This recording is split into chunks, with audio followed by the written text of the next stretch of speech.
प्रिय साथियों, जैसा कि हमारे धार्मिक ग्रंथ रामचरितमानस के कुछ पंक्तियों पर विवाद लोग पैदा किए हैं, लेकिन मैं यह कहना चाहता हूं कि यह गलत है, क्योंकि हम भी एक हिंदी के अध्यापक हैं और हमने भी इस पर काफ़ी सर्च किया।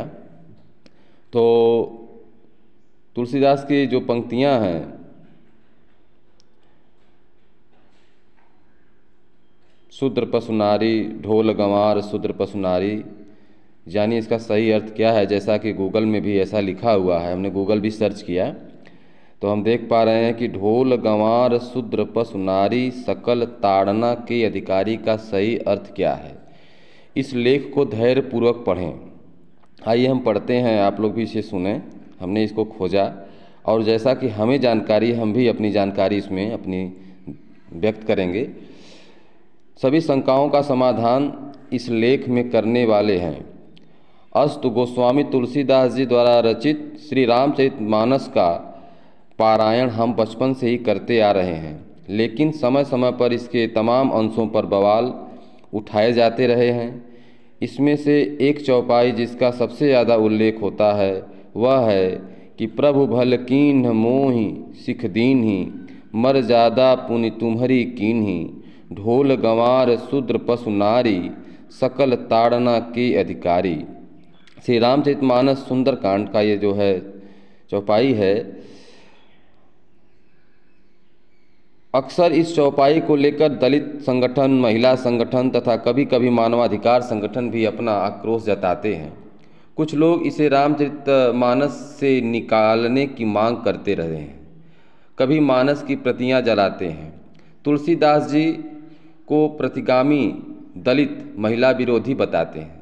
मैं कोई मानस मर्मज्ञ तो नहीं हूँ जो इसकी कोई अलौकिक व्याख्या कर सकूं, लेकिन फिर भी मानव बुद्धि द्वारा भी यह सोचने वाली बात है कि जो तुलसीदास जी बंदौ संत असज्जन चरना, बंदौ संत असज्जन चरना लिख कर मानस की शुरुआत करने वाले बंदौ सीता राम पद, बंदौ सीता राम पद जिन्हि परम प्रिय खिन्न, सीता जी राम जी के चरणों की वंदना करने वाले, विनय पत्रिका में श्री सीता जी की स्तुति करते हुए सीता जी को हे माता तथा हे जगत जननी जानकी जी कहने वाले कैसे समस्त शूद्र तथा स्त्री को पिटाई का पात्र मान सकते हैं।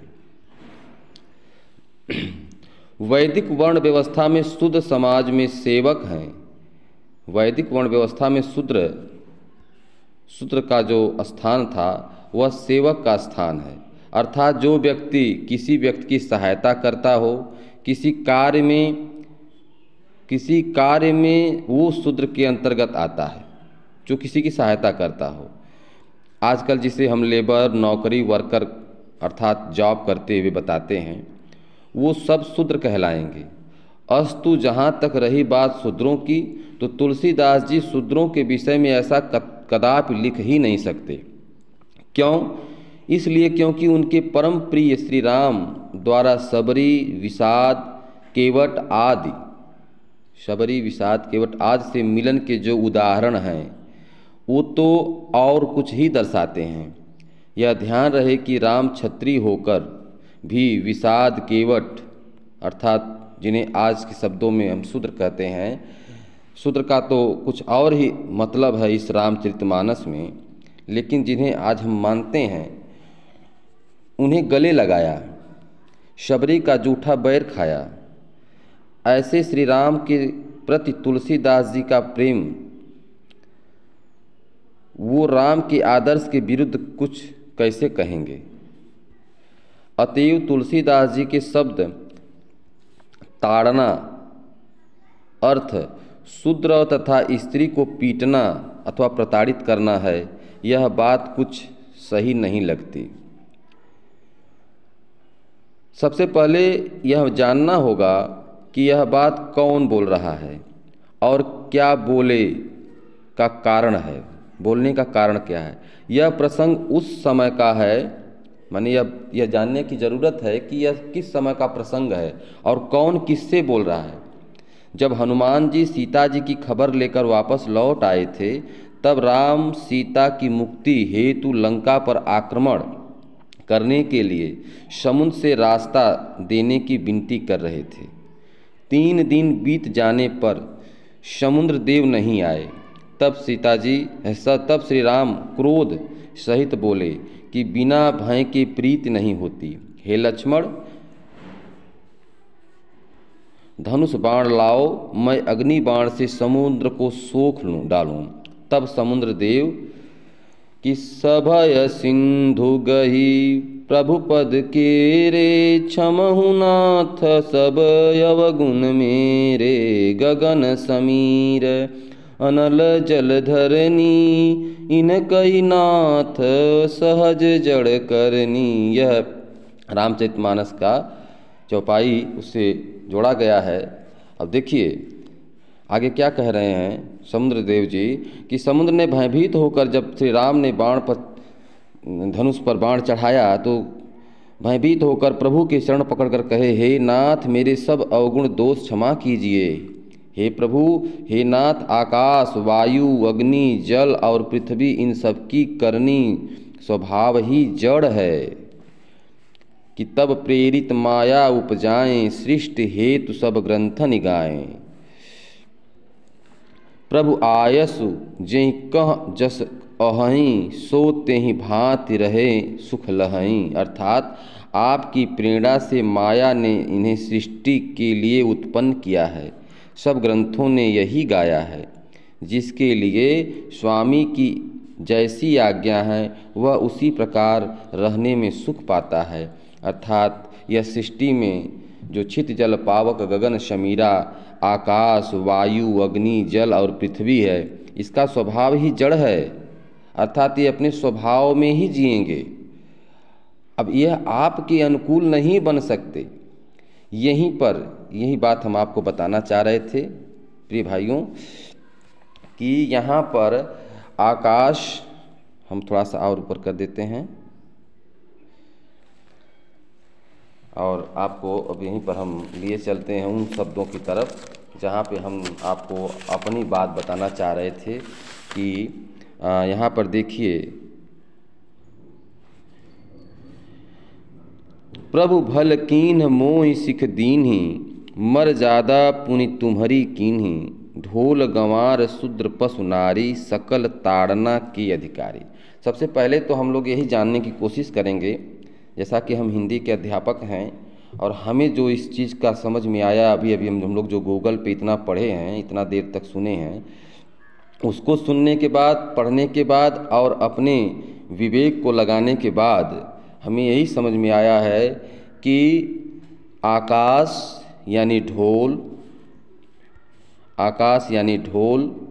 शमीर यानी गंवार, शूद्र अर्थात अनल अग्नि, और पशु अर्थात जल, और नारी अर्थात धरती, ये सब ताड़ना अर्थात देख करके, समझ करके, उसकी स्थिति को जान करके, उसकी स्थिति को जानने की ज़रूरत है अधिकारी। अर्थात ये जानने के अधिकारी हैं। इनको आप अपनी स्थिति के अनुसार नहीं मोड़ सकते, बल्कि इनकी परिस्थिति के अनुसार आपको मुड़ना पड़ेगा, जानना पड़ेगा। अर्थात जिस प्रकार आकाश मंडल में स्वयं गर्जना होती है, वह गर्जना जैसे ढोल, गंवार जैसे हवा है, वायु है। अगर वायु के विपरीत आप चलेंगे तो आपको बहुत कष्ट होगा, वायु के समानांतर चलेंगे तो आपको वो मिलेगा। और अग्नि जैसे क्षुद्र, यहाँ शूद्र सब लिखा है, जो अग्नि होती है वह अग्नि अगर उसे आप सार्थक रूप में यूज करेंगे, प्रयोग करेंगे, देखकर, अर्थात इन सब चीज़ों को देख करके आप प्रयोग करेंगे तो वह आपको लाभ पहुंचाएगा।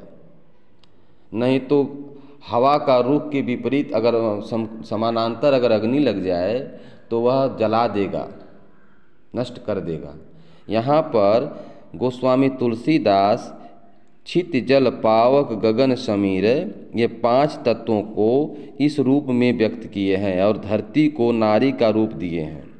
और पशु अर्थात जैसे पशु अर्थात बांधना होता है, जैसे जल, अब यहाँ पर शाब्दिक अर्थ भी अगर आप समझते हैं, जैसे पशु को बांधा जाता है, उसी प्रकार से आप जल को बांध करके आप उसको पार कर सकते हैं। आज के समय में जैसे पुल निर्माण होता है ना, तो यहाँ पर समुद्र देव कह रहे हैं कि हे प्रभु, ये 5 तत्व जो हैं ये जड़ हैं, अर्थात इसमें मैं भी एक आता हूँ जो पशु हूँ अर्थात जल हूँ, और आप इसे, यह आपके ही कृपा के पात्र हैं, अर्थात आप ही इन्हें देखें और जैसा आप चाहें वैसा बनाएं, वैसा करें। ताड़ना माने देखना होता है, और इसका गलत अर्थ निकाल करके इसे किसी विशेष जात से जोड़ करके कुछ तथाकथित बुद्धिजीवी वर्ग हिंदू धर्म को बदनाम करने की कोशिश करते रहते हैं, ऐसा मेरा मानना है। और ऐसा गूगल में भी मैं यह पढ़ करके देख रहा हूँ और आप भी सुन रहे हैं कि आगे लिखा है कि प्रभु ने अच्छा किया जो मुझे शिक्षा दी, किंतु मर्यादा जीवों का स्वभाव भी आपकी ही बनाई हुई। ये जो लिखा हुआ देखिए लाइन, ये प्रकृति के ऊपर लिखा हुआ, ये दंड के अधिकारी यानी अज्ञानी लोग अर्थ लगाते हैं। ऐसा ये दंड के अधिकारी या ज्ञानी लोग अर्थ लगाते हैं, जबकि ये 5 जो है तत्व हैं, ये 5 तत्वों की बात ये समुद्र जो है अपने लिए कह रहा है, और इसमें समुद्र जो पशु शब्द है ये अपने लिए प्रयोग कर रहा है। आकाश, समीर, अनल यानी शूद्र अनल अग्नि, और पशु जल, और स्त्री धरती। ठीक है, तो इस प्रकार से हमें जहाँ तक समझ में आता है कि जो भी ऐसे वक्तागण हैं, ऐसे बुद्धिजीवी गण हैं जिन्हें रामचरितमानस में खोट आता है लगता है, वे कृपया सही भावार्थ समझें। अगर रामचरितमानस में गोस्वामी तुलसीदास जी दलित विरोधी रहते, स्त्री विरोधी रहते, तो वह इतने प्रभु श्री राम के मित्रों का वर्णन जो किए हैं, जिसमें निषाद राजगोय हैं, केवट हैं, जिनको उन्होंने गले से लगाया, सबरी के जूठे बैर खाए, तो ये सब आखिर प्रभु श्री राम के प्रति गोस्वामी तुलसीदास का जो प्रेम था, उसमें उन्होंने उनके प्रेम को कैसे वर्णन किया है, इसे भी पढ़ने की ज़रूरत है। तो हम तो यही कहेंगे कि जो भी बुद्धिजीवी ऐसे वर्ग हैं, जो तथाकथित बुद्धिजीवी वर्ग हैं, जो उच्च पदों पे बैठे हुए हैं और समाज का एक अच्छे कार्य करने के लिए उनको जो है पद मिला है, वह कृपया इस बात को समझें और गलत अर्थ न निकाल करके समाज को भ्रमित न करें। बहुत बहुत धन्यवाद।